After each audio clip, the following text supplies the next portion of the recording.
Pan India terror module bust किया गया है, जिस पे सेंट्रल इंटेलिजेंस एजेंसी के एजेस में ये एक्शन हुआ था और 5 अलग अलग स्टेट्स की में कार्रवाई की गई है। स्टेट की पुलिस और एटीएस ने पूरा इसमें हमारा सहयोग किया, उनके साथ जॉइंट ऑपरेशन हुआ है ये।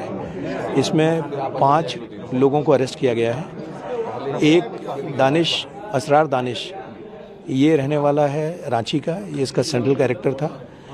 इसके साथ में 2 लोग मुंबई के थे, एक सुफियान अबू बकर और आफ्ताब अंसारी। ये मुंबई के 2 लोग थे जो दिल्ली से अरेस्ट किए गए हैं। ये कहीं से हथियार लेके वापस दिल्ली जा रहे थे, तो निजामुद्दीन रेलवे स्टेशन के पास से इनको परसों अरेस्ट किया गया था।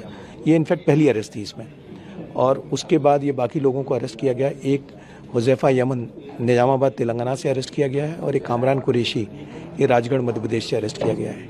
इनके पास से काफ़ी मात्रा में आईडी बनाने का जो सामग्री होती, प्रिकर्सर्स होते हैं, वो अरेस्ट किए गए, पकड़े गए हैं, बरामद किए गए हैं, जिसमें sulphur powder, sulphuric acid, nitric acid, pH value checker, diodes, circuits, ball bearings, ये सारी चीज़ें, ग्लव्स, रेस्पिरेटरी मास्क, जो ये सब चीज़ें इनके पास से बरामद की गई हैं।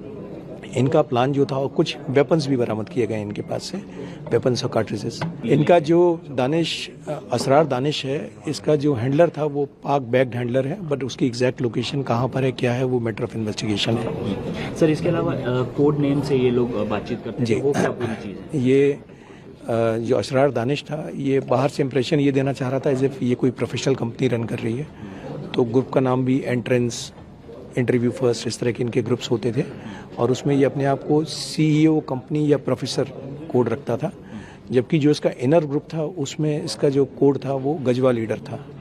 जो इनर ग्रुप था उसमें इसका कोड गजवा लीडर था, और एक एनजीओ के तौर पे ये ज़मीन एक्वायर करने की कोशिश कर रहे थे। तो क्या सर और लोग इस गैंग में, इस मॉड्यूल में शामिल हैं जिनकी मैटर ऑफ इन्वेस्टिगेशन है, जो होगा आपसे शेयर करेंगे। देखिए, ये जिस तरह का सामान है उसका अमूमन इस्तेमाल खासकर बॉल बियरिंग स्प्लिंटर के तौर पे इस्तेमाल करते हैं किसी भी आईडी में।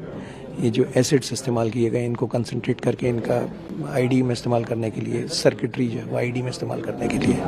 सर, सोशल मीडिया के जरिए क्या रेडिकलाइज भी करते थे, ये भी सामने आया? ये इनका अपना इंटरनल ग्रुप था, जिसमें इनका ये हाईली रेडिकलाइज लड़के थे, और ये जो वनरेबल लड़के जिनको ये सोशल मीडिया पे देख लेते थे, उनको इनिशियल स्पॉट करते थे, पर बाद में ये सारे एक दूसरे से मिलके एक दूसरे के बारे में तसल्ली करते थे।